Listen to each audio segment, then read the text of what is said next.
Right, what we've got here is the famous Tough Jug quick filler.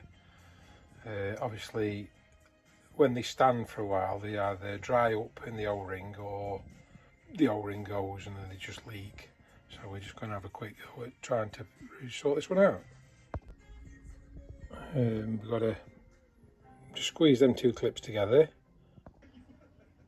That's the first bit that drops out.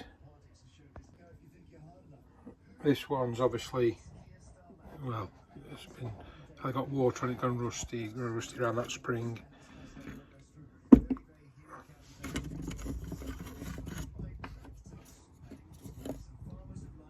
Well, there's the O-ring, look, all in bits.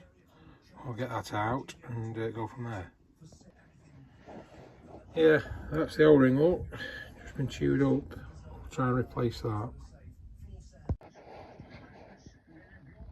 So I've cleaned everything up, put the new O-ring in.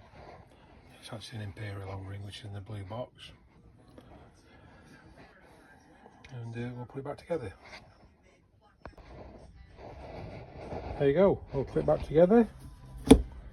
Ready to do another go.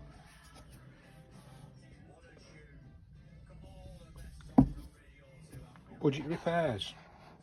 Keep going.